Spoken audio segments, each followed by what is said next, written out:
राधा वल्लभ श्री हरिवंश। राधा वल्लभ श्री हरिवंश। राधा वल्लभ श्री हरिवंश। राधा वल्लभ श्री हरिवंश। वृंदावनेश्वरी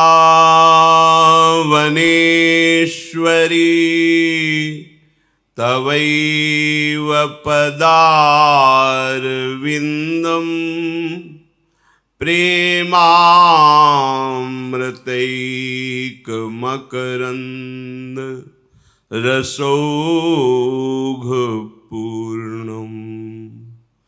हृद्यर्पितं मधुपते स्मरतापमुग्रं निर्वापयत् परमो शीतलमाश्रयामि। निर्वापयत् परम शीतलमाश्रयामि। राधा राधा राधा राधा।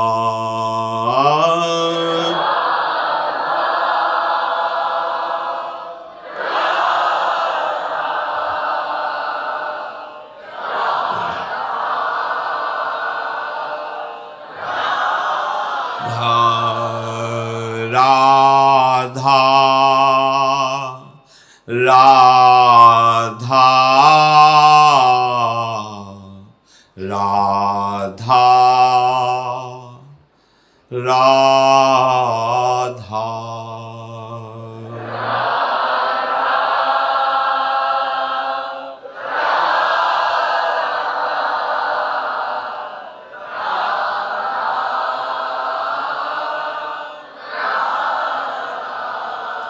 राधा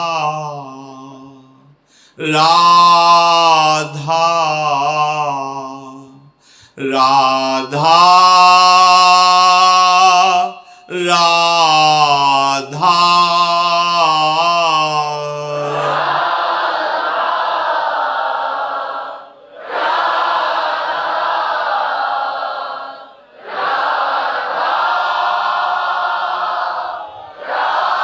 राधा राधा राधा राधा राधा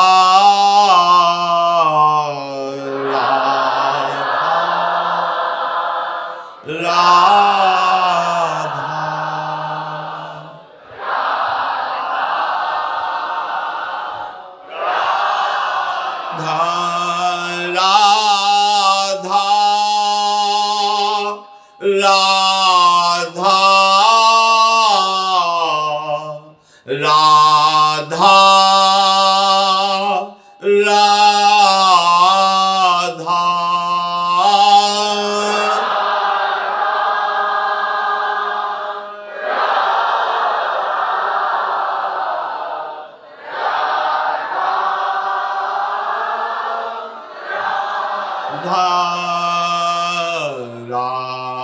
राधा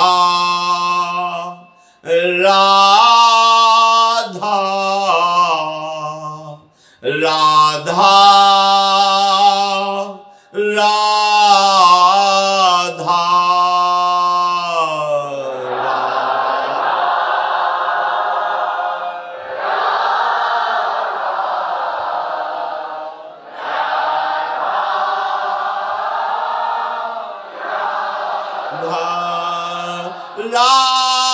राधा राधा राधा राधा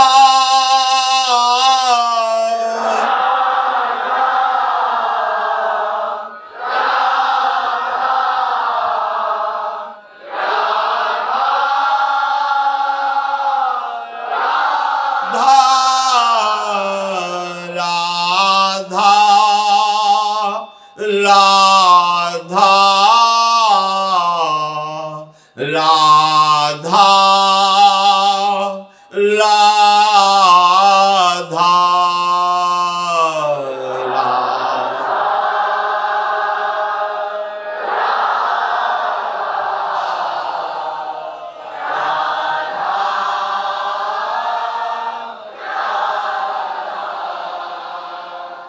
श्री राधा वल्लभ लाल की जय।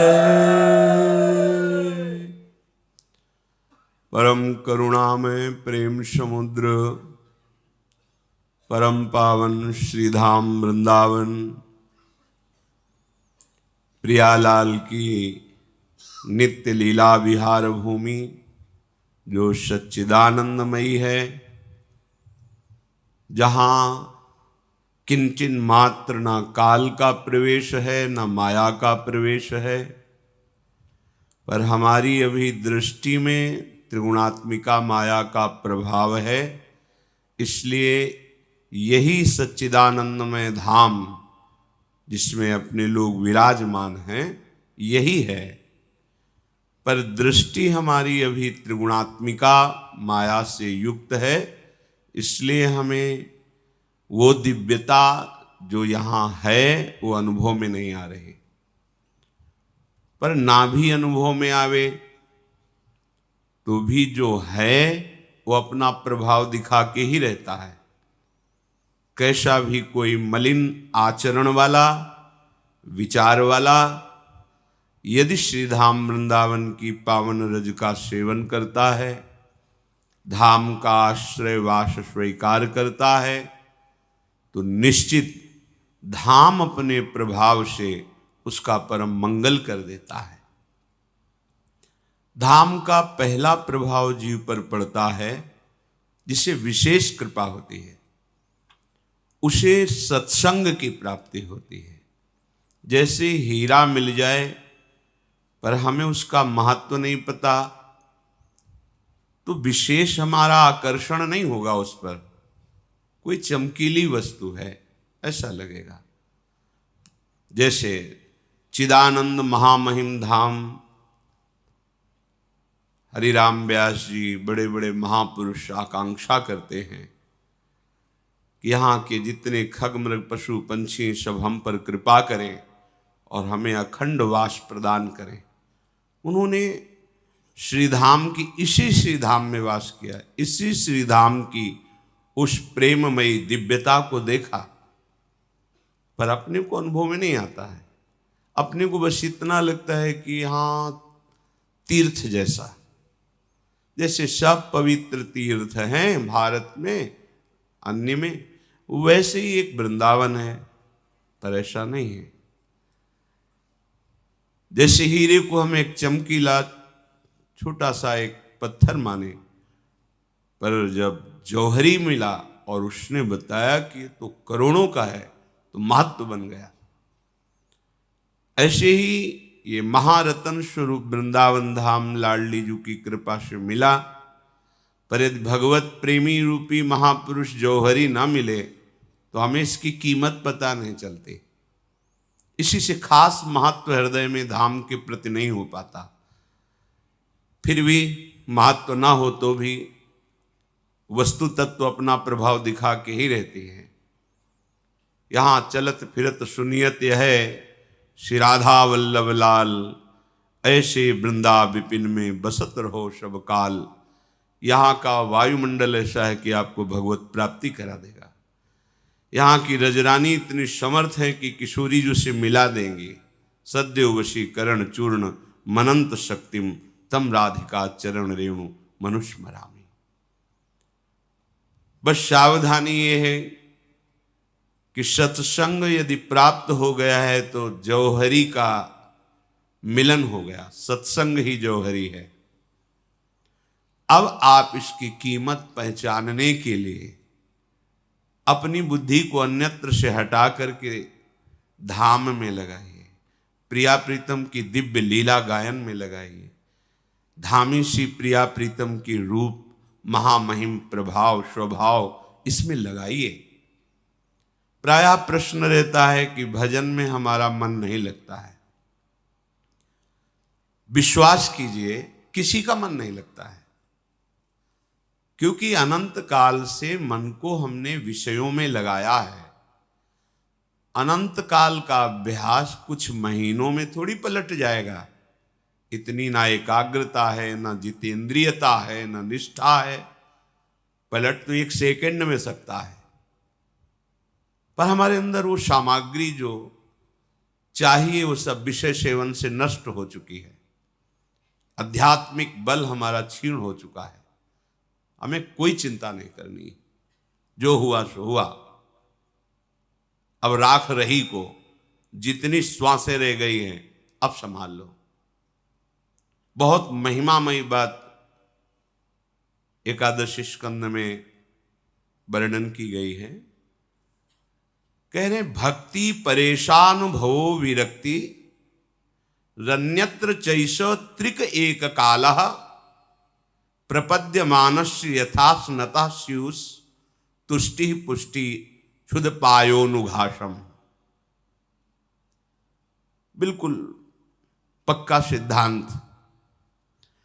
तुम जितना नाम जप करते जाओगे उतने ही तुम्हारे हृदय में भगवान का ज्ञान होता जाएगा। अपने स्वरूप का ज्ञान, भगवान की महिमा का ज्ञान, चराचर जगत का क्या स्वरूप है इसका ज्ञान, ये भगवत ज्ञान है। अपने स्वरूप का ज्ञान, प्रभु की महिमा का ज्ञान और ये जगत क्या है इसका ज्ञान, एक ही बात है। इसे भगवत ज्ञान कहते हैं। जैसे जैसे आप नाम जप करोगे वैसे वैसे आपके हृदय में भगवत ज्ञान प्रकाशित होगा। भगवत ज्ञान का प्रादुर्भाव होते ही स्थूल शरीर की आसक्ति नष्ट होने लगती है, सूक्ष्म शरीर की तदात्मता हटने लगती है, स्वभाव में परिवर्तन होने लगता है। भगवत ज्ञान का स्वरूप, अपने स्वरूप का बोध, भगवान की महिमा का बोध, ये जड़ चैतन्य में संसार क्या है इसका बोध, ये भगवत ज्ञान है। और वैराग्य, प्रभु के नाम रूप लीला धाम के सिवा प्रभु हमारे आत्मस्वरूप हैं। आत्मा हरिवंश प्रगट परमानंद, परमानंद स्वरूप आत्मस्वरूप आराध्य देव में इतनी आसक्ति, लोक लोकांतर का कोई भी भोग हमें बांध ही न पावे, आसक्ति न पैदा कर पावे, इच्छा न पैदा कर पावे। कोई भी भोग, उसे वैराग्य कहते हैं। आसपास सब भोग सामग्री है, इच्छा ही नहीं। ये कहां से आया? नाम जप से। भगवत ज्ञान कहां से आया? नाम जप से। ये वैराग्य कहां से आया? बोले नाम जप से। आगे कह रहे भक्ति परेशानुभव, भक्ति का जो पूर्ण अनुभव वो प्रेम है। ऐसा प्रेम आराध्य देव से प्रकट होता है, भजन करना नहीं पड़ता। फिर रोम रोम रग रग हर नस नाड़ी, देखो ये जड़ वस्तुएं हैं, इनमें निकलने लगता है राधा राधा राधा। रोम रोम जब रग रग बोले तब कछु स्वाद नाम को पावे। ये प्रेम प्रकट हुआ नाम में, नामी में। जैसे कोई भूखा एक एक ग्रास अन्न पाता है तो भूख की निवृत्ति, तृप्ति और पुष्टि एक साथ होने लगती है। ऐसे ही संसार से वैराग्य, लोक लोकांतर जितना ब्रह्मादिक के भोग शब्बिशम लागता है। हृदय में कोई कामना नहीं। जैसे जैसे नाम बढ़ता जाएगा, कामनाओं की पूर्ति, कामनाओं का विनाश, जो आवश्यकता है उनमें से करके कामनाओं को शांत कर देगा नाम। और ऐसा भगवत चरणारविंद में प्रेम प्रकट होगा जो किसी अन्य साधन से होता ही नहीं है। बस हमारी नाम में महत्व बुद्धि हो जाए। गुरुजनों ने ये 7 बातें कही कि यदि 7 बातें आपके जीवन में आ जाएं तो निश्चित नाम से आपको प्रेम हो जाएगा, नाम से प्रेम हो जाएगा। जितने भी महापुरुष हुए हैं, किसी भी मार्ग के पथिक हो, अंत में दिव्य ऊंचाई पर पहुंचने के लिए नाम का ही निरंतर रटन करना पड़ा है, अन्य साधनों से उदासीन होकर। शास्त्रों में बहुत से मार्ग हैं। जब तक प्रभु की विशुद्ध कृपा का अनुभव नहीं होता तब नाम में प्रीति नहीं होती, नाम जपने की इच्छा नहीं होती। बहुत से साधन, आप ज्यादा ऐसे महापुरुषों से नहीं मिले होंगे, पर भ्रमण के समय देखा है, एक बार भी नाम उच्चारण नहीं, एक बार भी रामकृष्ण जी कोई नाम नहीं। बस वही ये योग, ये बात, वो दिव्यता, वो कुंडलनी, ये चक्र का भेदन। बाद में आना पड़ेगा, चाहे जितने बड़े साधक हो, जब तृप्ति की तरफ तुम्हारी मांग होगी तब आपके हृदय में गुरु कृपा से बात आ जाएगी कि बस अब एकमात्र भगवान नाम में प्रीति। जितने भी महापुरुष हुए सब ने नाम के द्वारा उस दिव्य ऊंचाई को प्राप्त किया जो अन्य साधनों से नहीं प्राप्त होती। पहले बात तो अपने हृदय में समझिए आप कि नाम से बढ़ कर के कोई तपस्या, साधन, दान, पुण्य, तीर्थ, स्नान, कोई भी इसकी बराबरी नहीं। ये 7 बातें आपके हृदय में आनी चाहिए तो नाम से प्रीति हो जाएगी। प्रायः प्रश्न रहता है, नाम में रुचि नहीं होती। प्रायः अपने लोग भी, साधक जन भी ऐसी इच्छा रखते हैं कि हमें नाम में प्रेम हो जाए। नाम सब कुछ है, ये बहुत हृदय की बात कहते हैं। साधन पक्ष को भी देख करके नाम के बराबर कोई नहीं। पहला, किसी भी ऐसे साधक से ना मिला जाए जिसके नाम में श्रद्धा, विश्वास और रुचि नहीं है। या सबसे पहले परहेज की बात की। उत्तम डॉक्टर वही है जो दवा देने के पहले परहेज निर्धारित कर देता है। हमें ऐसे मनुष्य से, साधक से, ऐसे व्यक्तियों से नहीं मिलना है, नहीं संभाषण करना है। साधन संबंधी, व्यवहार संबंधी तो कीजिए। अगर आप गृहस्थ हैं, व्यापारी हैं, नाना प्रकार के लोगों से मिलना, परमार्थ हमारा हृदय का विषय है। इस पर किसी की सलाह नहीं चाहिए। इस पर भगवत प्रेमी महात्माओं के वचनों के प्रमाण से चला जाता है। जिसने नाम जप में प्रीति नहीं की, नाम जप का अनुभव नहीं है, ऐसे लोगों से परमार्थ संबंधी वार्ता नहीं करनी, यदि आप नाम प्रेमी होना चाहते हैं तो। क्योंकि वो ऐसी शास्त्र की बातें कि तुम्हारी नाम में रुचि हो ही नहीं पाएगी, इधर उधर भटकाव बना रहेगा। अरे कितना समय बर्बाद किया जाता है। एक साधक हमें गंगा किनारे मिले, वो प्रायः आसन में बैठते थे। 2-2.5 घंटे तो आसन करते थे वो, ये वो ऐसे, जो तेज था चेहरे पे, तो आकर्षण था। तो नई अवस्था में जिज्ञासा होती कि क्या साधन इनका चल रहा है। उनसे पूछा तो उनका कि कुछ घंटे तो हम आसन करते हैं अलग अलग। फिर प्रक्रियाएं बताई, उधर साफ ऐसे रोज करते हैं, वो नेति और ऐसे बड़ा समय उसमें। फिर हम ध्यान करते हैं। तो ध्यान का विषय क्या होता है? आपके ध्यान का विषय क्या होता है? बोले ज्योति का ध्यान करते हैं। तब हमारी समझ में आया कि आसनों से और उदर साफ से होने से, अच्छे पदार्थ पाने से चेहरे पे कांति आ गई। उनका जब आप आसन करते तब आपका चिंतन क्या होता है? आसन में एकाग्रता रहती है। जब ध्यान करते तब चिंतन क्या होता है? वो ज्योति देखने की एकाग्रता करते। पूरा समय बर्बाद। क्या शरीर स्वस्थ होना, तेजस्वी हो जाना, ये हमारी उपलब्धि है क्या? ये तो नष्ट होगा, आज नहीं तो कल। इसका महत्व नहीं है। महत्व है आंतरिक चिंतन आपका कहां स्थापित हुआ। ये भ्रमण से बहुत कुछ प्राप्त होता है। गुरु कृपा से प्रारंभ से ही ये शिक्षा दी गई थी कि आपका चिंतन यदि प्रभु में है तो आपकी साधना सफल हुई।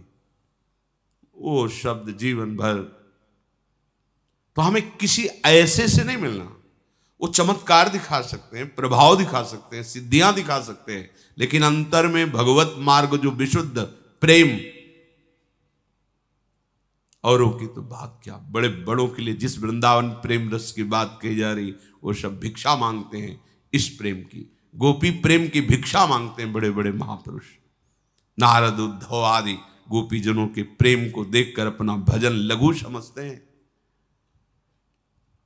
तो पहला है कि हमें किसी भी ऐसे संग को स्वीकार नहीं करना जिसकी नाम में प्रीति ना हो, जो नाम जप ना करता हो, जो भगवान की इस प्रेम मार्ग के विरुद्ध साधन बता रहा हो। और किसी भी अन्य साधक या साधन का हमें तिरस्कार नहीं करना, निंदा नहीं करनी किसी साधन की या किसी साधक की। बस तुम्हें दृढ़ विश्वास कर लेना है, ये औषधि है, वो परहेज है। दृढ़ विश्वास कर लेना है कि ये जो नाम मिला है इसी से सब कुछ हो जाएगा, सब कुछ हो जाएगा। शब्द याद रखो। जितने शास्त्रों का अध्ययन किया गया, जितने संतों के अनुभव सुने गए, उनमें सार बात पाई गई है निरंतर नाम की स्मृति। विश्वास कर लो, महापुरुष जन कहे विश्वास कर।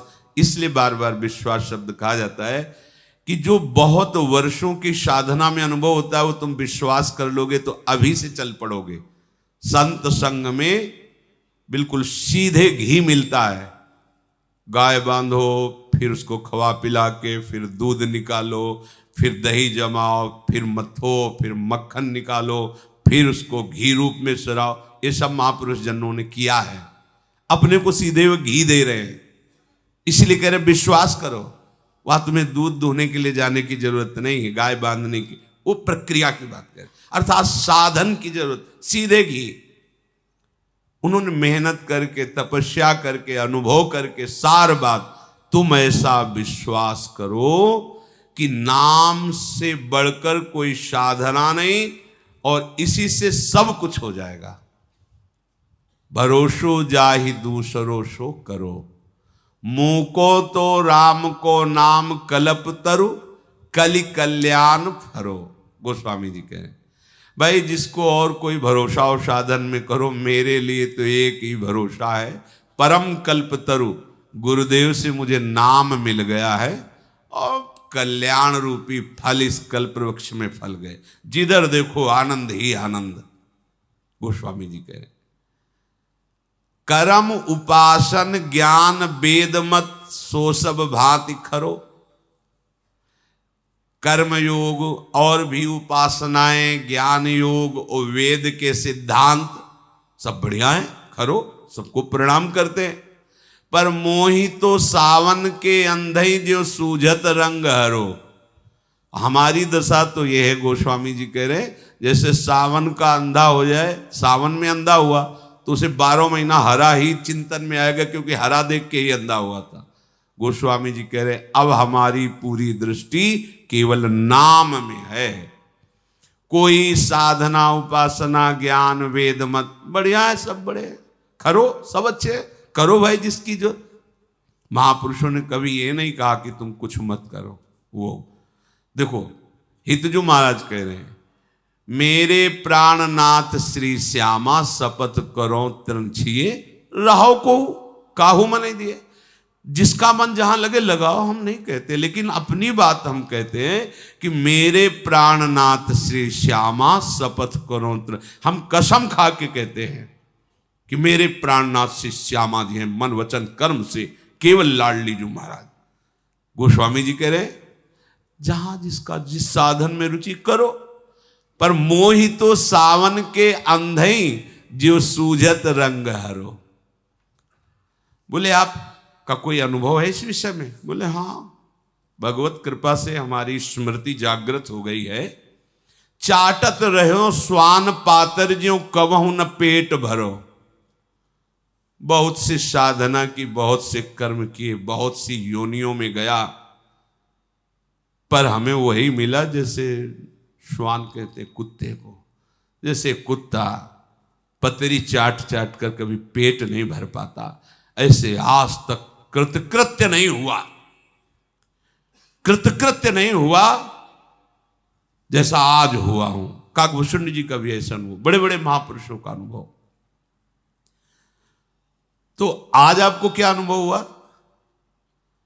बोले सोहो सुमिरत नाम सुधारस पेखत परुषि धरो। अब पतरी नहीं चाटनी पड़ती, अब तो पूरी की पूरी भोग सामग्री हमारे सामने उपस्थित है। अर्थात भगवान का दिव्य रूप, भगवान की दिव्य लीला, भगवान का दिव्य प्रेम रस, ये सब हमें चखने को मिल रहा है। सोहो सुमिरत नाम सुधारस। बहुत साधन करके देखा, पर उनसे ऐसी अनुभूति हुई जैसे श्वान पत्तल चाट कर कभी तृप्ति को अनुभव नहीं कर सकता। गोस्वामी जी कैसे कहते हैं, मेरे हृदय को कभी ऐसा विश्राम नहीं मिला, पर आज गुरु कृपा से नाम में प्रीति हो गई, तो इस नाम रूपी अमृत से ऐसा अनुभव किया कि अब पातर ही नहीं चाट रहे, अब तो पूरा का पूरा भोग हमारे सामने। रूप का रसास्वादन, लीला का रसास्वादन, ये अमृत है। स्वार्थ हो परमारथ हूं को नहीं कुंजरो नरो। मैं कोई दुविधा की बात नहीं कहता हूं कि अस्वस्थामा मरो नरो या कुंजरो। मैं पक्की बात कहता हूं, सुनियत सेतु पयोधि पशानन करि कपि कटक तरो। कोई भी हो, अरे हमारे तो हृदय है, पत्थर में हृदय थोड़ी है। अगर पत्थर में भी नाम लिख दिया तो तैर गया वो। हनुमान जी महाराज, ये महान प्रेमामृत है, सबको तृप्त कर देगा नाम। बिल्कुल किसी की निंदा नहीं, किसी की अवहेलना नहीं, पर नाम हमारे हृदय में एक छत्र अधिकार पाले, ये हमारा विषय होगा।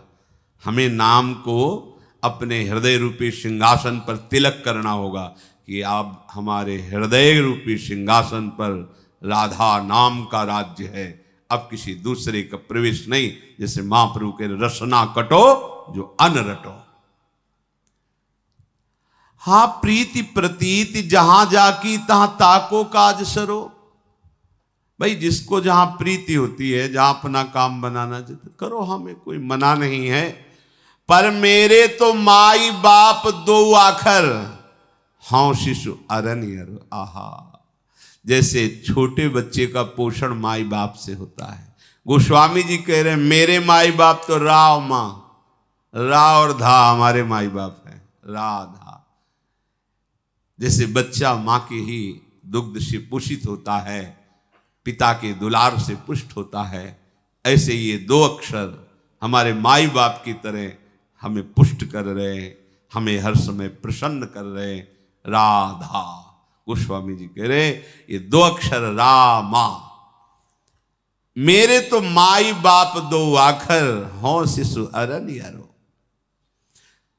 आगे की जो बात कह रहे हैं, महापुरुष ये कसम क्यों खाते हैं?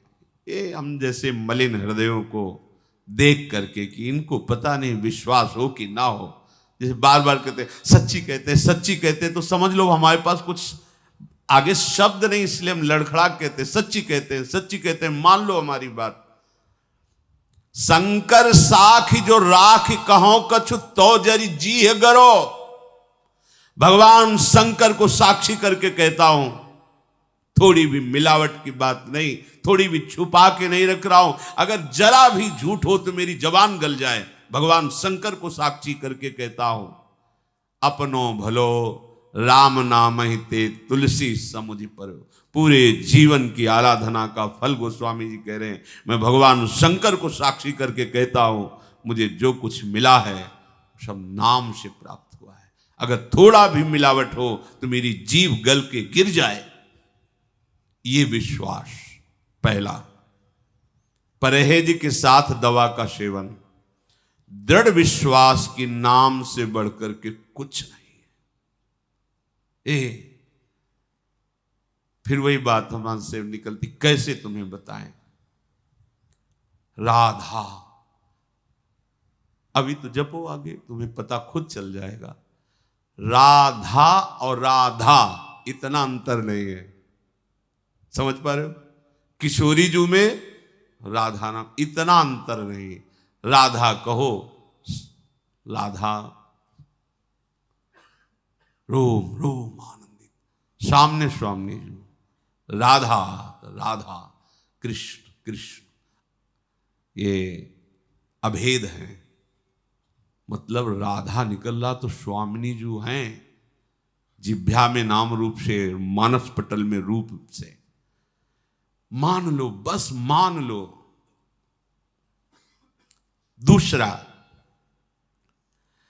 अब आपको नाम में जैसी महत्व और आदर बुद्धि वैसी किसी भी साधन में नहीं होनी चाहिए। जैसे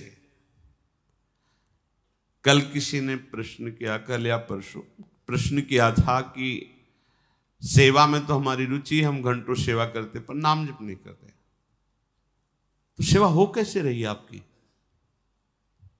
आप क्या शारीरिक क्रिया को सेवा समझते हैं क्या?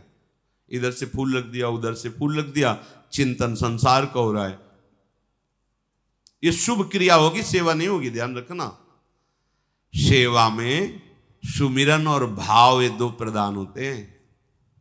सेवा में सुमिरन और भाव। निज मंत्र चल रहा है, शरणागत मंत्र चल रहा है, या नाम चल रहा है, प्यारी जी की खोए हुए हैं आप, पत्रावली कर रहे, पुष्प चढ़ा रहे हैं, भोग लगा रहे हैं, मेरी लाडली। भाव और सुमिरन, सुमिरन संसार का, तो सेवा शब्द हट जाएगा। शुभ क्रिया भागवतिक क्रिया हो गई, क्रिया का फल है। सेवा से सीधे सेव्य को अधीन करने वाला प्रेम प्राप्त है, ये सूक्ष्म विषय है। अगर आप संसार का चिंतन करते हुए इधर उधर से सेवा, रंग नहीं होगा, उसका दर्शन कर लो सेवा में, उसका सेव्य बताएगा कि रंग नहीं है। सेवा देखते ही पता चल जाता है तुम किस कोटि के सेवक हो। सेव्य को देखते ही पता चल जाता है आप किस कोटि का दुलार करते हो। सुमिरन और भाव, ये दो प्रदान है सेवा में, वस्तु प्रदान नहीं है। वस्तु प्रदान नहीं कि तुम कितनी महंगी चीज लगा रहे हो, सब पार्थिव वस्तुएं हैं। महंगा है तुम्हारा भाव और तुम्हारा सुमिरन। अगर दो नहीं हैं तो फिर ये दूसरी बात नहीं आप में आएगी। नाम में इतनी आदर बुद्धि हो, पूज्य भाई जी से हनुमान प्रसाद पोद्दार जी महाराज की, सामने भगवान खड़े तो भी नाम नहीं छूटना चाहिए, और तो बात जाने दो। ये हुई नाम में आदर बुद्धि। मतलब नाम की आदर बुद्धि इतनी कि भगवान दूसरे नंबर पे हैं, पहले नंबर पे भगवान का नाम है। ये उपासक के हृदय की बात कह रहे हैं। प्रभु आए और नाम छूट गया तो ऐसे प्रभु से तुरंत नाम पकड़ो, जिसके बल से प्रभु आए, नाम नहीं, नाम स्मृति चल रही, सुमिरन चल रही। अब नाम का विस्तृत स्वरूप, नाम में ही रूप समाया है, नाम में ही गुण समाये, नाम में ही लीला समाई। अब प्रियाजू का कोई लीला चिंतन करते हुए सेवा कर रहे हैं या पद गुनगुनाते हुए सेवा कर रहे हैं, भाव में भरे हुए हैं, एकदम डूबे हुए हैं रूप में, ये सब नाम ही है। नाम का ये आंतरिक रूप है। रूप, लीला, गुण, इसका चिंतन करते हुए सेवा भाव में डूब रहे हैं। आपको अनुभव हो रहा है कि मैं नाम जप नहीं कर रहा हूं, हो रही सेवा। संसार का चिंतन करते हुए निषेध कर रहे हैं।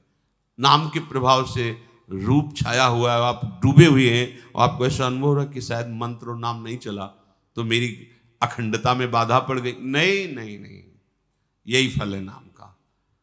अगर कहीं ऐसी स्थिति हो जाए कि सेवा हो गई और आपको भान नहीं हुआ कि मैंने सेवा की, ये कब कैसे, और ये गाढ़ स्थिति आ गई, फिर धीरे धीरे तो भाव देश में प्रवेश हो जाता है। नाम के समान कोई भी स्थान किसी का भी नहीं, भगवान का भी नहीं। ये है नाम जापक की आंतरिक स्थिति। आप कहोगे प्रमाण, प्रमाण से बात सिद्ध होती है। सुतीक्ष्ण जी महाराज निरंतर भगवान का नाम जप करते हुए, अगस्त जी महाराज के शिष्य हैं, निरंतर नाम जप करते हुए प्रभु मिले। जब प्रभु वनवास के समय सबको कृतार्थ करने के लिए भ्रमण करते हैं, तो उस समय पहले गुरु की कुटिया में नहीं गए, पहले शिष्य के पास गए। सुतीक्ष्ण किसी ऋषि ने आके बताया भगवान श्रीराम पधार रहे हैं, भगवान पधार रहे हैं। मैं जिनका निरंतर नाम सुमिरन कर रहा हूं, प्रभु आ रहे हैं, भागे बावरे बनकर। वो तो प्रेमी ही जानता है कि जिसके लिए वो जीवन अर्पित किए वो आ रहा है, उसके हृदय की दशा क्या होती होगी, क्या दशा होती होगी। जो एक एक पल बाट जो रहा है, दर्श बिन दुख न लागे नैन, जिसके हृदय में प्राण व्याकुल हो रहे हैं प्रीतम से मिलने के लिए, हाहाकार मचा हुआ है हृदय में, और अपने में अयोग्यता है। दोनों बातें, मिलन की प्रबल आकांक्षा, पर वो जब देखता है कि मैं तो अयोग्य हूं, जैसे बौना आकाश को छूना चाहता है पर कैसे छू सकता है, सुतीक्ष्ण जी व्याकुल हुए, आज मेरे प्रभु आ गए, भागे, किधर है प्रभु, ढूंढ रहे, देख रहे हैं, इतनी व्याकुलता, बैठ गए मार्ग में। जो नाम चल छा गया नाम, हृदय में वही नाम रूप को प्रकाशित, ध्यानस्थ, अचल होकर मार्ग में ही बैठ गए। पुलक शरीर पनस फल जैसा, जैसे कटहल के कांटे होते हैं ना, ऐसे एक एक रोम पुलकित है आनंद में। भगवान वृक्ष की ओट में हो गए, सुतीक्ष्ण जी की दशा देख रहे हैं। यहां ऐसा लगता है सुतीक्ष्ण जी के दर्शन भगवान कर रहे हैं। नजदीक गए, स्पर्श करके हिला रहे हैं, नाम और रूप में डूबे हुए भगवान बाहर से स्पर्श कर रहे हैं। तब भगवान अंदर के वैभव को, अपने रूप को जब तो ऐसे आंख खोली तो देखा सामने आराध्य देव। ये है अपने आराध्य देव के नाम में इतनी प्रियता, बाहर आराध्य देव छू रहे, नाम नाम नाम के प्रभाव के समान कोई प्रभाव नहीं।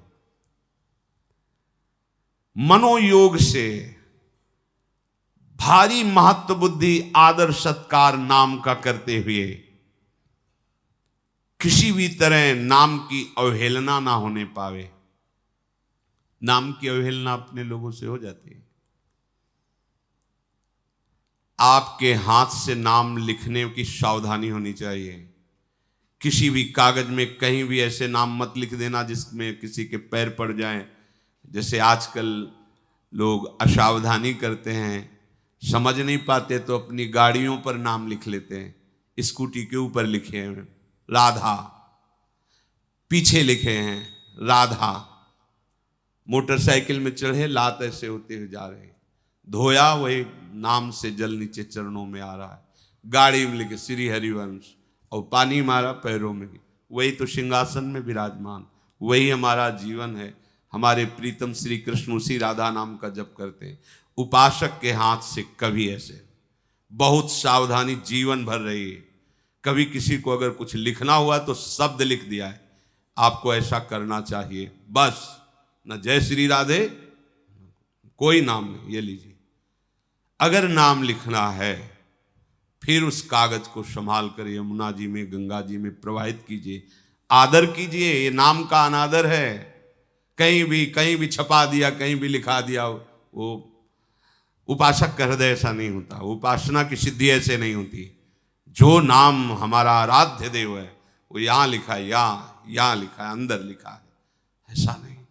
जितना आदर करोगे आप, देखो महापुरुषों के हृदय में कैसा आदर, नाम का चरित्र पढ़कर देखो। एक बार ठाकुर घनश्याम दास जी ने गीता वाटिका ऐसे अंगुली से राधा जमीन में लिख दिया। उधर बाबा आ रहे थे, राधा बाबा, उन्होंने ठाकुर ये क्या कर दिया।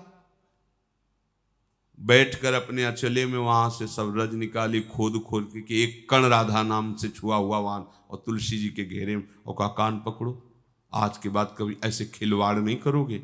स्वामिनी जी का नाम ऐसे लिख दिया, किसी का पैर पड़ जाएगा, सारे सुकृत नष्ट हो जाएंगे।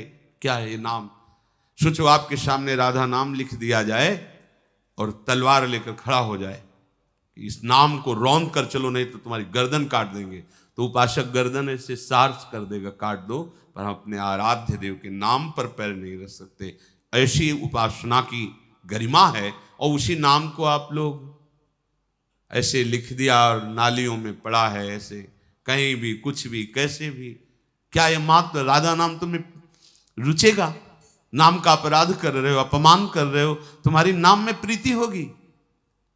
बहुत संभाल के अपने हाथ से वही नाम लिखो जहां या सिंहासन में विराजमान करना हो या ऐसा कुछ। आजकल लोग ब्याह के कार्ड में प्रिया प्रीतम छाप दिए, नाम लिख दिए, क्या क्या, और वो कार्ड केवल निमंत्रण कार्ड है। देखा हो, पर डस्टबिन क्या कहते हैं उसमें, कूड़ा वाले, उसमें ऐसे डाल दिया, ऐसे पड़ा है, बच्चे खेल। अपराध बनता है। तभी तो नाम का प्रकाश कहां हो रहा है? अरे वही तो नाम, राधा नाम सिंहासन में विराजमान करके दुलार कर रहे हैं, लाल लड़ा रहे हैं बड़े बड़े महापुरुष गुरुजन। इसी दुलार के बल से नवनिवृत्त निकुंज में श्री जी के साक्षात सेवा का अधिकार प्राप्त हुआ। वही नाम तो, नाम का महत्व जब हृदय में आ जाएगा तो त्रिभुवन में कोई कीमती चीज नहीं इस नाम के बराबर। हनुमान जी महाराज को जब लंकाधिपति पद पर विभीषण जी का अभिषेक हुआ, बहुत ही कीमती रत्नों की माला सियाराम जी के चरणों में भेंट की। अत्यंत अगाध प्रेम में डूबे हुए विभीषण जी का आंतरिक भाव समझकर प्रभु ने वो माला हनुमान जी को प्रदान करी। हनुमान जी ने से देखा, विभीषण जी कहने लगे बहुत कीमती है, ये छोटे मोटे राजाओं के पास भी नहीं होती। ज्ञानी नाम अग्रगण्यम, बहुत कीमती क्या है विभीषण जी, अभी तुम समझे नहीं। ये समझाने के लिए वज्र के से जैसे दांत हनुमान जी के ऐसे चीर कर उसको फाड़ कर तोड़ कर से विभीषण जी के मन में आया कि है तो कपि ही, खिलवाड़ कर रहे हैं। इतनी कीमती, बहुत कीमती माला आपने तोड़ दी। बोले कीमत किसकी होती है जानते हो? भगवान नाम की। अगर इसमें राम लिखा होता या राम इसमें बसा होता तो हम इसको कीमत समझते। क्या है ये? हमारे सामने कंकड़ पत्थर से ज्यादा इसकी कोई कीमत नहीं। जिसमें नाम नहीं है वो जीवन, जिसमें नाम नहीं है वो वस्तु किस काम की? विभीषण जी का भाव मानो आया कि इतना बड़ा तन लिए हुए हो, क्या इसमें ऐसे सभा में करके फाड़ के दिखा दिया कि नाम ही नहीं नामी भी विराजमान। छाती चीर के दिखा दिया सियाराम प्रकाशित हो रहे हैं। विठल दास जी ने दिखा दिया रोम रोम में वृंदावन की लताएं और प्रिया प्रीतम। महत्व बुद्धि नाम में, यहां 500 रुपए के लिए 1 घंटा भजन छोड़ सकते हैं, बातचीत रिझाना और रत्नों को तोड़ तोड़। कहा नाम है? नाम नहीं तो इसका महत्व क्या? साधारण व्यक्ति से रिझाने में उसको मित्र है, थोड़ी देर तो बात करना पड़ेगा, नाम छूट गया। अरे भगवान आ जाए सामने तो नाम नहीं छोड़ना, वो क्या चीज है? आंतरिक भागवती सुमिरन की स्थिति में हम किसी से बात कर ली, प्रभु की चर्चा कर ली, क्योंकि प्रभु का आदेश बोध्यंता पर शेष मौन उदासीन, क्योंकि आप परमार्थ पद के पति के संसारिक तो है नहीं। तो जब इस तरह से सम्मान नाम का किया जाएगा कि नाम के समान कुछ नहीं, तो नाम क्या करेगा? आपके समस्त पापों को भस्म करके, पाप की प्रवृत्ति का नाश करके प्रेम प्रकाशित कर देगा। दूसरा ये हुआ। तीसरा, नाम का फल प्रेम ही है, इसीलिए प्रेम की ही बाट जो होनी चाहिए, और कोई फल की आकांक्षा भी यदि है तो प्रभु से प्रार्थना करना चाहिए कि ये आकांक्षा हटा दो और अपने चरणों का प्रेम प्रदान करो। नाम जप अगर किसी फल के प्रयोग में आप करोगे तो प्रेम में बाधा पड़ जाएगी, प्रेम मिलने में बहुत अंतराय हो जाएगा। अच्छा, जितने भी फल है वो सब टिकाऊ नहीं है।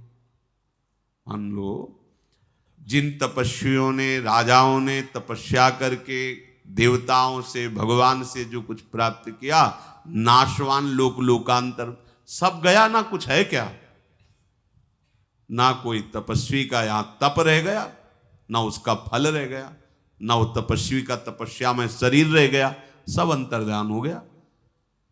तो शाश्वत वस्तु क्या है? भगवत प्रेम। तो कह रहे नाम का वास्तविक फल प्रेम ही है, पर जो नाम जापक नाम के फल प्रेम की चाह ना करके, भगवत प्रेम की चाह ना करके और कोई कामनाओं में नाम का प्रभाव खर्चा करता, होगी कामना पूर्ति, क्योंकि नाम बहुत बड़ा पावर है, तो उसके हृदय में चित्त की आनंद की उल्लास वही तरंगे नहीं आएंगी। ध्यान रखना, इतना दिन हो गया अभी नाम का परहेज ठीक नहीं, अन्य कामनाओं से युक्त हो, इसलिए आनंद का अनुभव नहीं आ रहा, तो क्या नाम बेकार जाएगा? नहीं, पहुंचाएगा आनंद तक। और बढ़ाओ और जपो, वही तुम्हारी कामनाओं का भी नाश कर देगा और वही आनंद का प्राकट्य भी कर देगा। तीसरा सूत्र है, नाम का फल प्रेम है, प्रेम के अलावा और कोई आकांक्षा ना करो। यदि ऐसा है तो और नाम बढ़ाओ और जब शुरू करो, तो वो इन सब को मिटाकर प्रेम प्रकाशित कर देगा। दूसरे किसी साधन की आवश्यकता नहीं है। जब नाम जप में ऐसी प्रीति होने लगे कि नाम जप आधे पल के लिए छूटने पर ऐसा लगे जैसे हमारा बहुत बड़ा घाटा हो गया, लोगों का बहुत बड़ा घाटा हो जाता है तो बस प्राण व्याकुल हो जाते हैं। अब तो एक ही उपाय सूझता है कि शरीर को नष्ट कर दे। अच्छा, किसान की फसल नष्ट हो गई, विद्यार्थी बहुत पैसे लगा के पढ़ा फेल हो गया, आदि आदि, जैसे इन सबको भयानक कष्ट होता है, ऐसे आधे पल के लिए प्रभु का नाम छूटा और उसको ऐसा कष्ट हुआ कि जीवन हमारा बेकार हो गया, मैं प्रभु को भूल गया। तद स्मरणेन परम व्याकुल, परम व्याकुलता हृदय में पैदा होने लगी। तब जानो अब नाम का रंग चढ़ रहा है। क्या कभी आपको शोक होता है कि इतने मिनट चले गए और हम नाम से, भजन से दूर रहे? चौथा, नाम जप में निष्कामता बढ़े तो नाम जप का फल सही चल रहा है, और अगर नाम जप चल रहा है और गलत आचरण हो रहे हैं, गलत कामनाएं हो रही, तो धैर्य से रहना, उसका प्रभाव शुरू है। धैर्य वो ऐसी दवा नहीं है कि व्यर्थ चली जाएगी, ये तो भूल जाओ, व्यर्थ शब्द तो भूल जाओ, चाहे जो जैसा हो, नाम जब कभी व्यर्थ नहीं होता है, ध्यान रखना, अमोघ वस्तु है, समय लगेगा। पर यहां जो हम चर्चा कर रहे हैं कि नाम निरंतर बस जाए, उसके लिए नाम जब करते हुए अरुचि बढ़ने लगे संसार के भोगों में, संसार के लोगों में, ये अच्छा न लगने लगे। नाम चल रहा है, ये आदमी आ रहा बात करेगा तो नाम छूट जाएगा, क्या करे? वो विचार ऐसा करने लगे, ऐसी चेष्टाएं हमारे अंदर आने लगे, किसी से मिलना जुलना, बात करना, हंसना, मजाक करना, ये सब फीका लगना। समझो नाम जप का फल मिल रहा है, आपका नाम जप सही चल रहा है। निष्कामता बढ़ना, ये नाम का प्रभाव है। भगवान के रहस्य का प्रभाव धीरे धीरे हृदय में प्रकाशित होने लगता है। पहले गंदगी साफ होती, बहुत कूड़ा करकट जमा है, दुर्वासना, पाप प्रवृत्तियां, नाना प्रकार की भोग वासनाएं, ये नाम जप से ही नष्ट होती है। जब ये नष्ट हो जाती है तो भगवत रहस्य प्रकाशित होने लगता है। अगर नाम के बदले में कुछ चाह है संसार के महत्व की, धन की, भोगों की, तो ये रहस्य नहीं प्रकट होगा। वो चाहे पूर्ति होंगी, अभी और जपो। पहले चाह नष्ट हो तब रहस्य प्रकट होगा। नाम के बदले में कुछ भी चाहना सुख भोग की, ऐसा समझो अमृत के बदले में विष ले लेना। ये महापुरुषों के अनुभव की बात।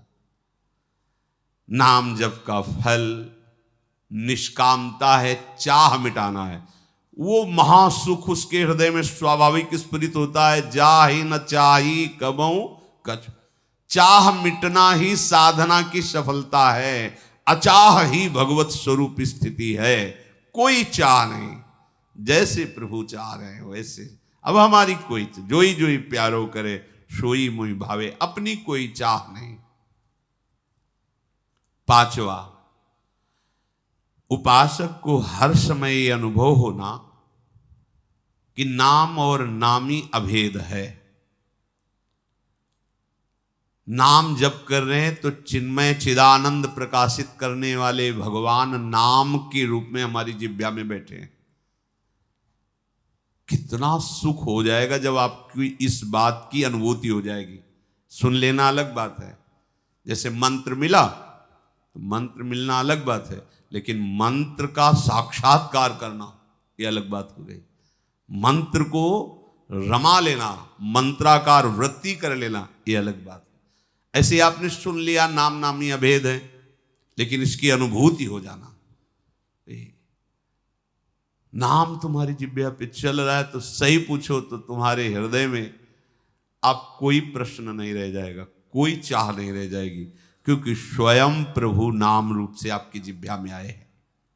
नाम चिन्मय, याद रखो, कभी भी किसी भी अवस्था में इसका नाश नहीं हो सकता। बोले अपराध बन गया तुम्हारा, भजन नष्ट हो गया। साधन नष्ट हो सकता है, भजन नहीं। भजन चिदानंद है, चिदानंद। तो नाश कौन करेगा चिदानंद का? चिदानंद के एक अंश से काल प्रकट हुआ, सबका नाश कर रहा है। आज तक कोई काल का नाश कर पाया है? एक अंश से प्रकट। और ऐसे अंशी प्रभु को अपने अधीन कर ले, वो नाम है। हम ये थोड़ी कह सकते चिदानंद का अंश नाम है, नहीं कह सकते। ऐसे संपूर्ण चिदानंद में प्रभु को नाम अपने अधीन कर रखा है। उस नाम का कहीं कभी किसी भी क्रिया से कोई नाश कर सकता है? अविनाशी चिदानंद में नाम, ये पांचवी ऐसी स्थिति उपासक के हृदय में। ये जो नाम जप हो रहा है, इसका मतलब हर क्षण भगवान का स्पर्श हो रहा है। कृष्ण कृष्ण कृष्ण, राधा राधा, कितना अमृत है। हर समय हम प्रियालाल का स्पर्श कर रहे हैं। राधा राधे श्याम, राधा वल्लभ, राधा वल्लभ, प्रिया प्रीतम का स्पर्श हो रहा है। निश्चित अनुभूति ये उसी को होगी जिसकी नाम जप से निष्कामता बढ़ते हुए नाम और बढ़ रहा है। जहां ऐसी अनुभूति हुई तहां भावना का प्रादुर्भाव हो जाता है। भावना, प्रियालाल की मैं दासी हूं, मैं सहचरी हूं, मैं नित्य सखी हूं, इसका प्रादुर्भाव। ये कोई जप का विषय नहीं कि मैं तो सखी हूं, मैं सखी हूं, मैं सखी। ये जप का विषय नहीं। जय शिवोहम, ये जप का विषय थोड़ी है। ये तो ब्रह्मानंदकार वृत्ति का विषय है। एक एक वृत्ति, सोहम स्मृति वृत्ति अखंडा। ऐसे ही मैं सहचरी हूं, ये कोई जप का विषय थोड़ी है, ये अनुभूति है, भावना। छठवां, अब तैल धारावत नाम का प्रादुर्भाव। अखंड तैल धारावत, सोते में भी नाम चलता है, सोते में भी, क्योंकि चल रहा है। आप जब सो रहे होते हैं तो आप श्वास प्रश्वास की प्रक्रिया कर रहे होते हैं क्या? नहीं, पर हो रही है ना। तो जिसकी श्वास श्वास में नाम तैल धारावत बस गया, तो इंद्रियां मन भले सुसुप्ति में चली गई पर नाम जब चल रहा है, अखंड नाम जब चल रहा है। कुछ कुछ महापुरुषों के तो जीवन में देखा गया कि जब वृत्ति नाम की बाहर आई तो वो सो रहे हैं और जिब्या से निकल रहा है राधा कृष्ण, सोवत हु रसना रटे राधा कृष्ण सुनाम। संसार के सारे कार्य करते हुए, सबके बीच में रहते हुए उसका अखंड स्मरण चलने लगता है। अब वो कर नहीं रहा, अब तैल धारावत अखंड स्मरण चल रहा है। 7वां, अपने भजन को पूर्ण सावधानी से गुप्त रखना, प्रकाशित नहीं करना अपने भजन को। अहम का एक स्वभाव होता है कि वो अपनी साधना को बाहर कह करके सुख का अनुभव करता है, ये स्वभाव होता है वो। जैसे बहुत हल्का अंतःकरण, अभी साधन का प्रभाव नहीं पड़ा, तो छोटी छोटी बातों में गर्व करके उनको 4 लोगों के बीच में रखना, जिससे हमारा अहम सुख का अनुभव करता है, पुष्टता होती है अहम की। ये बातें ठीक नहीं है। भजन को एकदम गुप्त रखना है। जो सच्चे भजनानंदी महापुरुष होते हैं वो अपने को बिल्कुल महत्वहीन रखते हैं। महत्वहीन, महत्व रखना ही हमारे लिए बहुत बड़ा विघ्न है। अमानिना माने महत्वहीन, मान देना, दूसरों का महत्व करना, अपने महत्व को छुपाना, अपने महत्व को मिटाना। संतों ने तो ऐसी ऐसी लीलाएं की, जहां उनका महत्व बढ़ने लगा तो महत्व मिटाने के लिए लीला की। पर वो सिद्ध पुरुषों की बात है, उन्हीं की सामर्थ्य है ऐसी। कंजूस के धन की तरह नाम को छुपाओ और जार की तरह प्रेम करो। जार भाव होता है कि जैसे वे ब्याह हुआ किसी से और आसक्ति है किसी से, उसे जार भाव कहते हैं। अब वो जो इस जार भाव की होती है वृत्ति, वो घर में सारे कार्य करेगी, लेकिन अंदर ही अंदर उसका चिंतन उस पुरुष का होगा या उस स्त्री का होगा। जार भाव का स्वरूप, वो अपने सगे संबंधियों से ठीक वैसे व्यवहार करेगी जैसा करना चाहिए, पर प्रीति किसी से नहीं। प्रीति उससे है जिससे लगन लग गई। ठीक यही भजन के लिए आवश्यक भाव है। कोई शरीर का पिता भाव रखता है, कोई पति भाव रखता है, कोई पुत्र भाव रखता है, कोई भाई बहन, नाना प्रकार के रिश्ते। आपको ठीक जार भाव की तरह हमारा प्रीतम नाम है। सारे कार्य करते हुए, सबसे मिलते हुए, व्यवहार करते हुए, आंतरिक वृत्ति नाम में, जैसे वो अंदर से चिंतन उसी की बात का, उसी के रूप का, उसी के मिलन का करते हुए अपने परिवार में किसी को भांपने नहीं देती। चाहे वो स्त्री के अंदर वृत्ति हो या पुरुष के अंदर वृत्ति हो, भांपने नहीं देती कि क्या ऐसा भी हो सकता है। सवाल नहीं। ऐसे ही आपको कोई भांप ना पावे कि आप इतने भजनानंदी हो आंतरिक, बाहर व्यवहार में से साधारण महत्वहीन जीवन, ओ अंदर असाधारण महामहिमा में महत्व प्रभु के नाम का। कृपण के धन की तरह छुपाओ और जार की भांति नाम में प्रेम करो। सदैव मर्यादा में जीवन होना चाहिए। कहीं नाम के प्रति ये भाव महिमा में आकर के अपराध की तरफ वृत्ति न बढ़ जाए कि नाम तो सर्व पाप नाशक है, अब हमारे मन में जो आया सो कर लेंगे और नाम जब कर लेंगे उससे पाप नष्ट हो जाएगा। बिल्कुल ऐसी वृत्ति ना रखे। यदि इस तरह के 7 जो अभी चर्चाएं हुई, इन भावों को लेकर के नाम जप किया जाए तो बहुत शीघ्र हमारे हृदय की समस्त आशा, तृष्णा, वासनाएं नष्ट हो जाएंगी। कोई प्रश्न नहीं रहेगा। और देखो, जब घर में प्रकाश हो जाता है तो बाहर खिड़की से प्रकाश दिखाई देने लगता है। जब आपके अंदर परमानंद में नाम का प्रकाश होगा तो लोक में हर सुख आपके चरणों में लौटता नजर आएगा। आपको चाह नहीं करनी पड़ेगी। ये मान लीजिए हमारी बात। जिन सुखों के पीछे आप भाग रहे, पकड़ में नहीं आ रहा, वही सुख तुम्हारे पीछे भागेंगे और तुम पकड़ना नहीं चाहेंगे, अरुचि हो जाएगी। वो महामहिम सुख नाम से प्राप्त होता है। थोड़ी चर्चा कर लेते हैं पूर्व प्रसंग की। पांचाल राज नरेश द्रुपद जी की जो लाडली द्रौपदी जी हैं, जब भगवान व्यास देव जी ने बताया कि 5 बार उस ऋषि कन्या ने भगवान शंकर से वरदान मांगा, इसलिए उसको 5 पति प्राप्त हुए। ये पहले से ही ब्रह्मा जी के द्वारा विधान कर दिया गया है, भगवान शंकर के द्वारा वरदान दिया गया है, ये कोई अधर्माचरण नहीं होगा। बड़ी प्रसन्नता हुई महाराज द्रुपद को। वेद पारंगत विद्वान मंत्रज्ञ पुरोहित धौम्याचार्य जो पांडवों ने वर्ण किए थे, उन्होंने प्रज्वलित अग्नि की स्थापना करके मंत्रों द्वारा आहुति देकर युधिष्ठिर जी के साथ गठबंधन कराकर उनका पाणी ग्रहण संस्कार कराया। युधिष्ठिर जी का जब पाणी ग्रहण हुआ, फिर दूसरे दिन एक एक करके सबका, 5 पांडवों का पाणी एक एक दिन, आज युधिष्ठिर जी का, फिर भीम जी का, फिर अर्जुन जी का, फिर नकुल जी का, फिर सहदेव जी का विवाह कार्य संपन्न हुआ।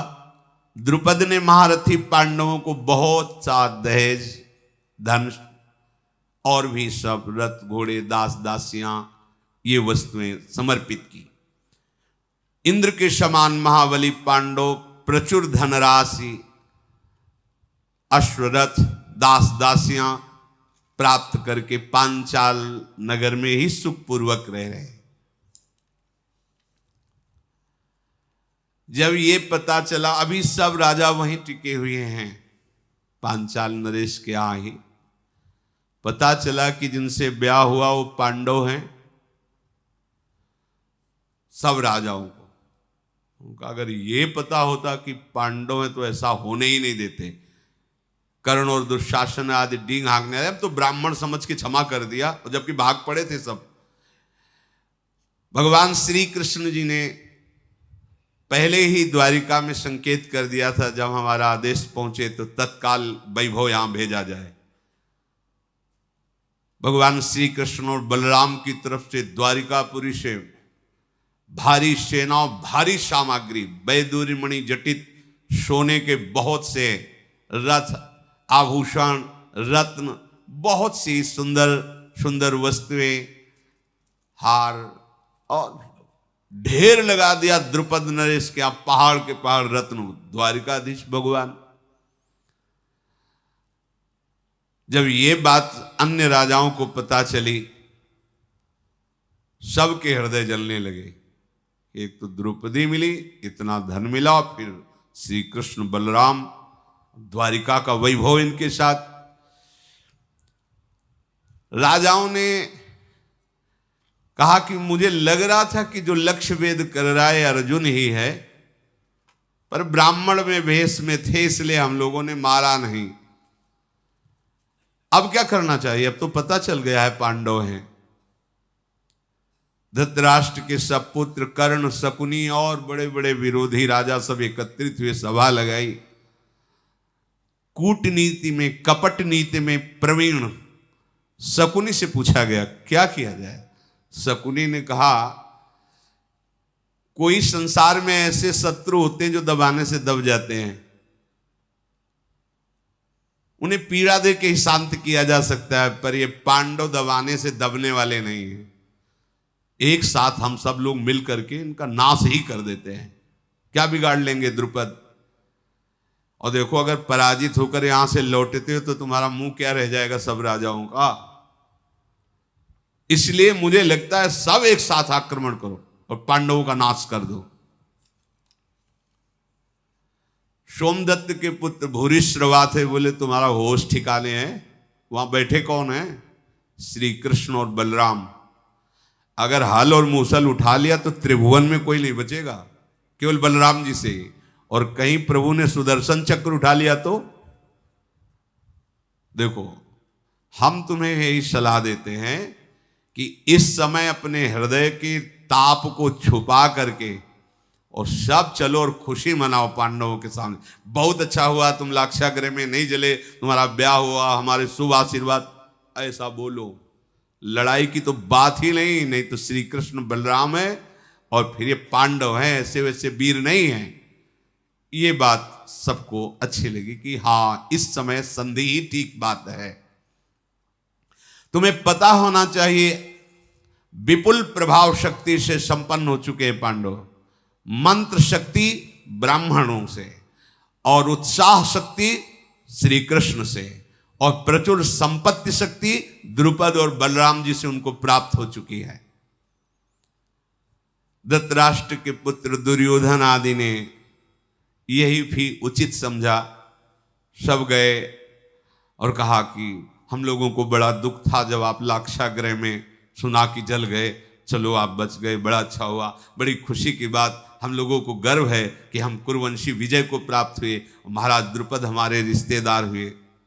भीम दुर्योधन की तरफ देखा कर, चालबाज अगर अकेले में मिले तो तुझे बताए, पूरे के पूरे परिवार को नष्ट करने का प्लान। अब आके मीठी मीठी बातें कर रहा है।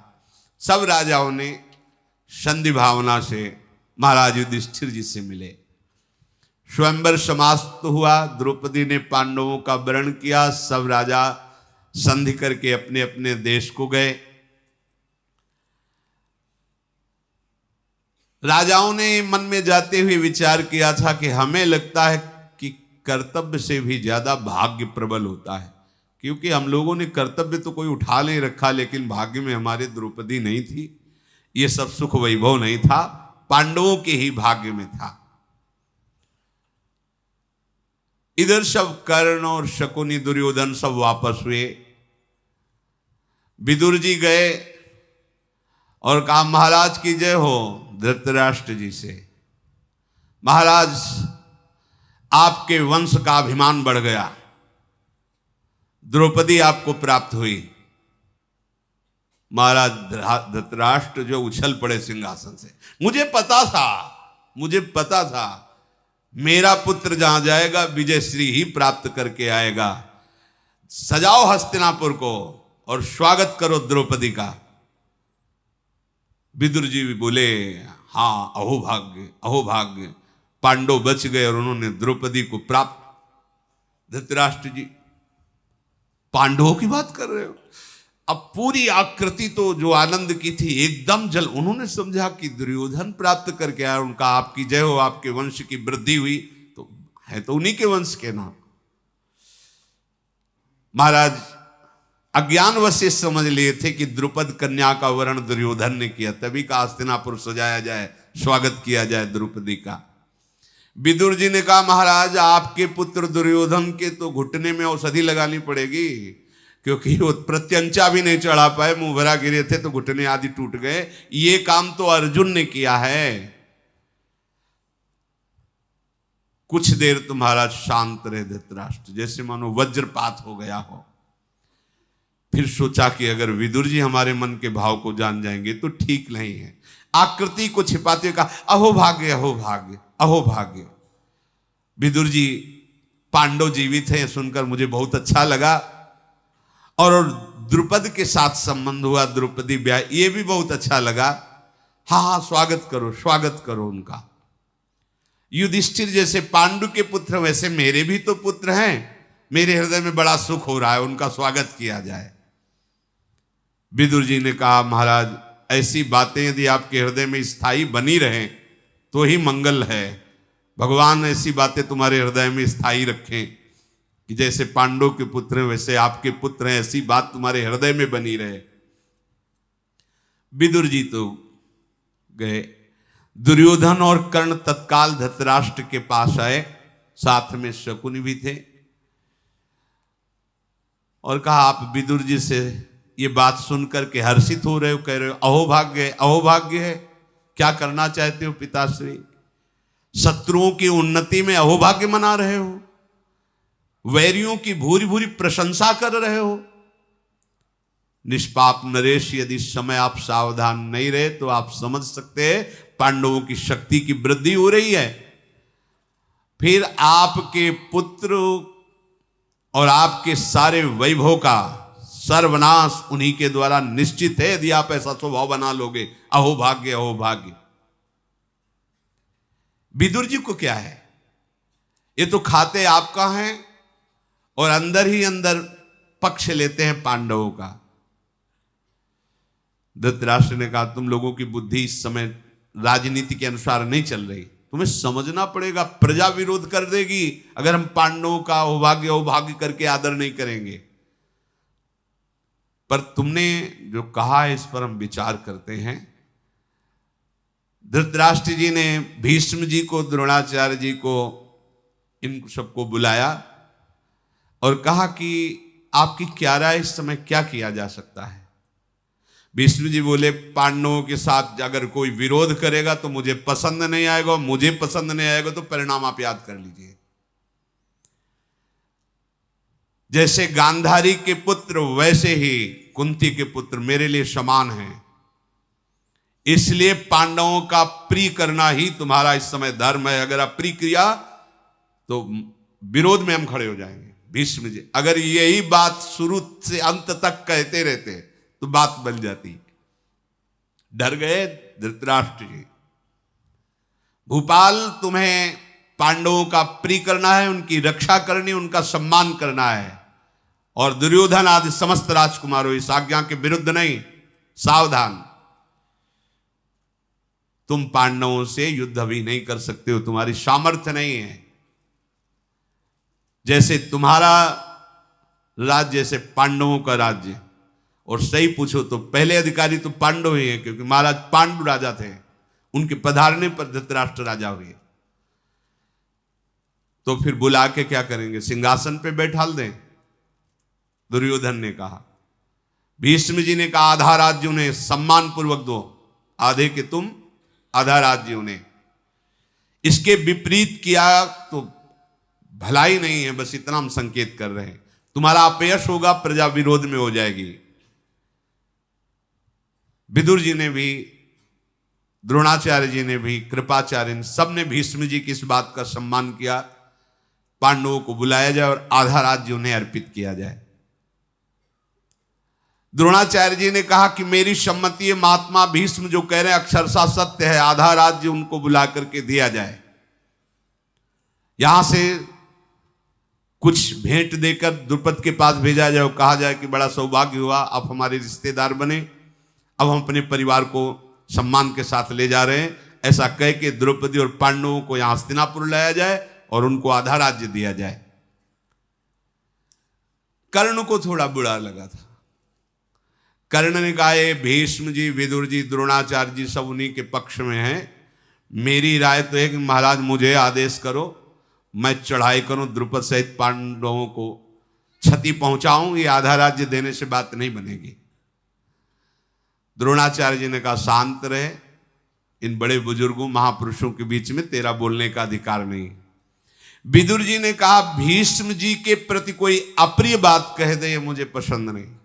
भीष्म जी जो कह रहे हैं वो बहुत विचार करके कह रहे हैं, इसलिए उत्तम बात है महाराज अभी जो आज्ञा भीष्म जी ने की वैसा ही किया जाए। महापुरुषों की आज्ञा पर विचार करना ठीक नहीं है। विदुर जी ने धृतराष्ट्र जी को ऐसा कहा। धृतराष्ट्र बोले विदुर, शंतनु नंदन भीष्म जी ज्ञानी भी हैं, भगवान के महाभक्त भी हैं, और द्रोणाचार्य जी तो ऋषि ही ठहरे, और तुम भी परम विद्वान हो, इसलिए मैं तुम ही से कहता हूं तुम जाओ।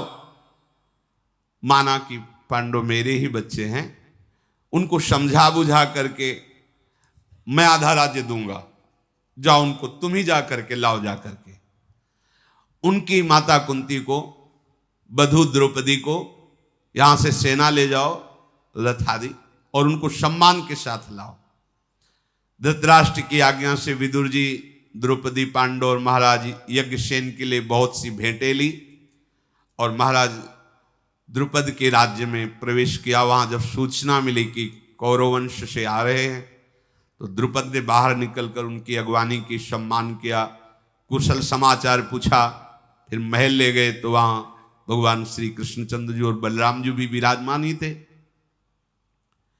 विदुर जी ने वसुदेव नंदन भगवान श्री कृष्ण को भी नमस्कार किया, बलराम जी को नमस्कार किया, पांडवों के दर्शन करके बड़ा सुख मिला। विदुर जी ने कहा कि बड़ी प्रसन्नता हो रही है, कुंती जी आपको और आपके पुत्रों को सुरक्षित देकर भगवान सदैव ऐसी सुरक्षा करते रहें। पर महाराज धृतराष्ट्र को बहुत सुख मिला है, द्रुपद जैसे संबंधी बने, द्रौपदी जैसी बहू मिली, ये रत्न आदि भेंट दिए हैं द्रुपद को, और हमारी प्रार्थना है कि आप सब अपने महल हस्तिनापुर पधारे। पत्नी सहित पांडवों को हस्तिनापुर से चलने के लिए शीघ्र आज्ञा दीजिए, ऐसा द्रुपद से विदुर जी ने प्रार्थना की। द्रुपद बोले, महात्मा पांडवों का हमारे नगर से जाना अच्छा नहीं लग रहा है, पर जैसा आप आज्ञा करेंगे। युधिष्ठिर जी ने कहा कि हम आपके अधीन हैं, जब कभी जहां जैसी आज्ञा होगी हम आपकी आज्ञा का पालन करेंगे, पर भगवान श्री कृष्ण की क्या राय इसमें जान लें। तब भगवान श्री कृष्ण ने कहा, मुझे तो तुरंत इसी समय हस्तिनापुर जाना अच्छा लगता है। बस भगवान की आज्ञा हुई। महात्मा द्रुपद आज्ञा पाकर पांडवों को, द्रौपदी जी को, कुंती जी को और स्वयं भगवान श्री कृष्णचंद्र जी, विदुर जी, ये सब हस्तिनापुर की तरफ चले। जब धृतराष्ट्र ने सुना कि श्री कृष्ण भी आ रहे हैं और पांडव भी आ रहे हैं, तो उनका घबराहट पैदा हो गई हृदय में। विकर्णाद, धनुर्धर और चित्रसेन, द्रोणाचार्य, कृपाचार्य, इन सबको भेजा, अगवानी कीजिए। पांडवों की अगवानी हुई। नागरिक तो सुन ही चुके थे कि वारणावत में भस्म हो गए, पर जब सुना ब्याह करके आ रहे, पूरी प्रजा टूट पड़ी दर्शन के लिए। महाराज युधिष्ठिर और पांडवों के दर्शन करके खूब प्रजा ने आशीर्वाद दिया, और प्रजा के हर व्यक्ति से कुशल प्रश्न पांडव कर रहे हैं। जब महल में पहुंचे तो कुंती जी ने प्रणाम किया गांधारी जी को, बड़ी हैं, और कहा, बहू प्रणाम करो, ये हमारी पूज्य हैं। जब द्रौपदी जी ने गांधारी जी को प्रणाम किया और गांधारी जी ने द्रौपदी को हृदय से, जीवी हृदय से लगाया, अलग हट गई। हृदय से लगाते ही अनुभव हुआ कि हमारे पुत्रों की मृत्यु आ गई है। ये द्रौपदी नहीं, ये साक्षात हमारे देवी हैं गांधारी, पातिव्रत धर्म से युक्त है। जो ही हृदय से लगाया, छोड़कर हट गई। तुरंत अनुभव हुआ कि ये द्रौपदी मेरे पुत्रों की साक्षात मृत्यु आई है। अब तो हृदय एकदम घबराहट पैदा हो गया। गांधारी ने तुरंत विदुर जी को बुलाया और कहा, मेरे महल में रखने की आवश्यकता नहीं, इनको यहां सुख नहीं मिलेगा, इनको महाराज पांडु के महल में सुख मिलेगा। तुरंत द्रौपदी कुंती को पांडु के महल में पहुंचाया जाए। एकदम असहनशीलता गांधारी जी के मन में प्रकट हुई, वहां सुखपूर्वक रहेंगे। विदुर जी समझ गए। विदुर जी ने कहा, हाँ हाँ, आपकी आज्ञा शिरोधार्य है, महाराज पांडु का महल बहुत समय से खाली पड़ा है, वहां विराजमान हुए। फिर धृतराष्ट्र ने महाराज युधिष्ठिर को पास बुलाया और कहा, बेटा ध्यान से सुनो, वैसे तो मुझे बहुत प्यारे हो, मैं हृदय की बात कहता हूं। मेरा दुर्योधन जो है ना, ये बहुत दुष्ट है, दुरात्मा है, पर मुझे इतना इससे प्यार है कि मैं इसे त्याग नहीं सकता। ये मैं धर्म से युक्त होकर बोल रहा हूं। तुम तो मेरी आज्ञा के पालन में ही हो। मेरे मन में आता है तुम हस्तिनापुर में मत रहो, नहीं तो फिर ये कोई षड्यंत्र रचेगा तुम्हारे नाश का। मैं जानता हूं ये दुष्ट है, पर मैं इसके मोह का त्याग नहीं कर पा रहा हूं। हृदय से कहता हूं, मैं तुम्हें बहुत प्यार करता हूं, पर इसी की दुष्टता के कारण मैं तुम्हारे साथ प्यार का बर्ताव नहीं कर पा रहा हूं। मेरी आज्ञा है, तुम हस्तिनापुर छोड़ दो और खांडोप्रस्थ में चले जाओ, वहां का राज्याभिषेक मैं तुम्हारे लिए कर। एक घर नहीं खांडोप्रस्थ में, एक व्यक्ति नहीं, घोर जंगल उजड़ा हुआ पड़ा है। यद्यपि पूर्ववंशियों की राजधानी रही खांडोप्रस्थ, वहां रहते समय तुम्हें कोई बाधा नहीं पहुंचा सकता। और खांडोप्रस्थ में जो यहां से हस्तिनापुर के लोग जाना चाहें वो तुम्हारे साथ जा सकते हैं। मैं सोचता हूं वहां का राजा तुम्हें बना दूं। धृतराष्ट्र जी ने जब युधिष्ठिर जी का इतना सत्य और सरल स्वभाव है कि बस जी के सिवा और कुछ नहीं बोलते। जी। विदुर जी ने विचार किया कि कलह कलेश से अच्छा है ये महावीर हैं, अपनी व्यवस्था करेंगे। विदुर जी ने कहा कि महाराज क्या आज्ञा है? तो उनका राज्याभिषेक लाओ, अभी कर देते। एक घर नहीं है खांडोप्रस्थ में, एक भी घर, और वहां का राज्याभिषेक युधिष्ठिर जी का कर रहे हैं और कह रहे हैं मैं तुम्हें बहुत प्यार करता हूं, अब विलंब नहीं करना चाहिए, तुम्हारा हमने राज्याभिषेक कर दिया, छोड़ो हस्तिनापुर और जाओ खांडोप्रस्थ। विदुर जी मुस्कुराए क्योंकि उनको सब पता था, पर वो ये जान के कि जिसके साथ भगवान श्री कृष्ण हैं अमंगल नहीं हो सकता। भीष्म द्रोण कृपाचार्य विदुर जी सब आश्चर्यचकित हैं कि अभी आए, अभी भगवान श्री कृष्ण बोले महाराज आपका विचार उत्तम है, मैं सहमत हूं, ठीक है खांडोप्रस्थ भेज दीजिए। युधिष्ठिर से कहा आज ही तुरंत निकलो, चलो खांडोप्रस्थ, जल्दी यहां से निकलो। धृतराष्ट्र के कथनानुसार कार्य पूरा किया गया। खांडोप्रस्थ पहुंचे जहां एक भी घर नहीं, एक भी व्यक्ति नहीं, कोई सुविधा नहीं, खंडहर पड़ा था। ये राजधानी पुरवंशियों की पूर्व की। भगवान श्री कृष्ण द्वैपायन व्यासदेव जी प्रकट हुए। उन्होंने कहा कि तुम्हें चिंता करने की जरूरत नहीं है, जहां समस्त ब्रह्मांडों को प्रकट करने वाले श्री कृष्ण विराजमान हैं, तुम बिल्कुल चिंता मत करो। जगदीश्वर भगवान श्री कृष्ण जिसके सहयोगी हैं उसका कभी भी अमंगल नहीं हो सकता, उसको विषाद करने का अवसर नहीं मिलता। पहले तो भगवान व्यासदेव जी के दर्शन से ही आनंद हुआ। खांडोप्रस्थ में पहुंच करके भगवान श्री कृष्ण साथ ही हैं। देवराज इंद्र का चिंतन किया, आकाश स्थित हुए और अंदर से आदेश किया विश्वकर्मा को भेजो। भगवान श्री कृष्ण को प्रणाम करके देवराज इंद्र ने तुरंत विश्वकर्मा को आदेश किया कि प्रभु का आदेश है, तुरंत उपस्थित होइए। महामते, भगवान की इच्छा है कि तुम जा करके उनकी सेवा करो। विश्वकर्मा जी भगवान की इच्छा के अनुसार उपस्थित हुए खांडोप्रस्थ में।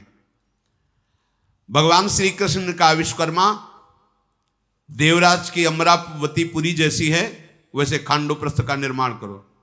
वहां कोई ईंट गारा लगाने की थोड़ी जरूरत है कि भैया मिस्त्री लगे हम नींव खोदे, नहीं, संकल्प से जैसा सोचते जा रहे वैसा निर्माण होता जा रहा है।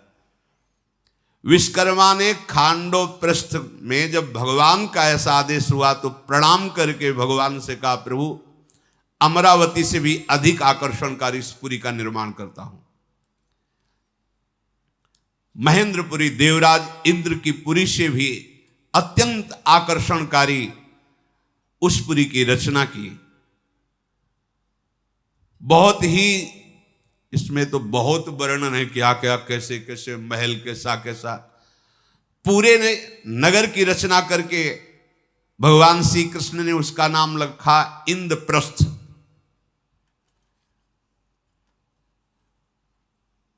महान धनुर्धर पांडवों के द्वारा इंद्रप्रस्थ में गृह प्रवेश। हस्तिनापुर तो कुछ है ही नहीं इंद्रप्रस्थ के आगे, अमरावती इंद्र। ये अगर प्रभु के श्री चरणों का तुम्हारे हृदय में आश्रय है और तुम्हारे पास कुछ नहीं है तो सब कुछ है। अगर प्रभु के चरणों का आश्रय नहीं हो, तुम जिसे सब कुछ मान रहे हो तो कुछ नहीं है, समझ लो। बार बार सत्संग में, शास्त्रों में, महापुरुषों में यही खास बात पाई गई है। भगवान का आश्रय, भगवान का भजन है तो सब कुछ है। कुछ ना होने पर भी देवराज की पुरी, स्वर्ग लोक बहुत ही सुखद है, लेकिन स्वर्ग लोक में भी अत्यंत सुखद अमरावती है। ये देवराज इंद्र की राजधानी है, लेकिन अमरावती से भी अधिक आकर्षणकारी विश्वकर्मा जी ने इंद्रप्रस्थ नगर की रचना की। पांडव उसमें विराजमान हुए। महाराज युधिष्ठिर का राज्याभिषेक तो खांडोप्रस्थ के लिए, यहां के राज हस्तिनापुर कुछ नहीं, इंद्रप्रस्थ के सामने। भगवान श्री कृष्ण ने पांडवों से कहा विश्वकर्मा की पूजा करो, इन्होंने तुम्हारे लिए नगल का निर्माण किया। फिर सबसे सम्मान पाकर विश्वकर्मा जी अंतर्ध्यान हुए, व्यास जी भी सम्मान प्राप्त करके अंतर्ध्यान हुए। राज्याभिषेक होने पर युधिष्ठिर जी ने भगवान श्री कृष्ण से कहा वृष्णिनंदन, आपको पता है कि मेरे हृदय में सिर्फ आपके सिवा और कुछ भी नहीं है। मेरे धन आप हो, मेरे प्रिय आप हो, मेरे जीवन आप हो। मुझे इस राज्य से नहीं, आपसे है। आप सदैव हम पर अपना कृपा प्रसाद रखिए। मुझे ये धन धान से राष्ट्र, ये राजा पद आप कर रहे हैं तो ठीक है, आपसे बढ़कर नहीं है। हे महामते, आपकी कृपा से हम लोगों की चित्तवृत्ति सिंहासन पर नहीं, आप पे रहे। आप सदैव ऐसी कृपा करना। हे माधव, मैं आपसे प्रार्थना करता हूं कि जैसे आप अभी प्यार कर रहे हैं ऐसे अंत समय में भी प्यार करना। हम पांडवों की अंतिम गति आप ही हो, आपके सिवा नहीं। आप जैसे अभी प्यार कर रहे हो ऐसे हमारा अंतिम भी आप में ही पूर्ण हो। भगवान श्री कृष्ण से युधिष्ठिर जी और समस्त पांडवों ने हाथ जोड़कर कहा प्रभु, वैसे तो आप हमारे रिश्ते में हो ही, पर आप हमारे माता हो, आप हमारे पिता हो, आप हमारे इष्ट देव हो। महाराज पांडु का प्यार तो हम पा नहीं सके, लेकिन आपके प्यार से ही हम सुरक्षित हैं। आप कुछ हमें उपदेश दीजिए। प्रभु ने कहा हम केवल सारांश में इतना उपदेश करते हैं कि कभी किसी संत का अनादर न करना, आए हुए संत और ब्रह्म ऋषियों की सेवा में अपने प्राणों को भी न्यौछावर कर देना। यही हमारी प्रसन्नता का एक ही उपाय है। जो हमारे भक्त जन हैं, जो संत जन हैं, जो ऋषि जन हैं, इनका कभी अनादर मत करना। आ जाएं, अगर प्राण मांगे तो प्राण भी दे देना। और कुछ ही समय में देवर्षि नारद जी को मैं भेज रहा हूं, वो तुम्हें कुछ बातें बताएंगे और आजीवन उन बातों का तुम पालन करना, तो कभी भाई भाई में विग्रह नहीं होगा। ऐसा कहकर भगवान ने इंद्रप्रस्थ में पांडवों को विराजमान करके उनसे अनुमति ली और वो द्वारिकापुरी के लिए चले। शेष चर्चा आगे। श्री राधा वल्लभ लाल की।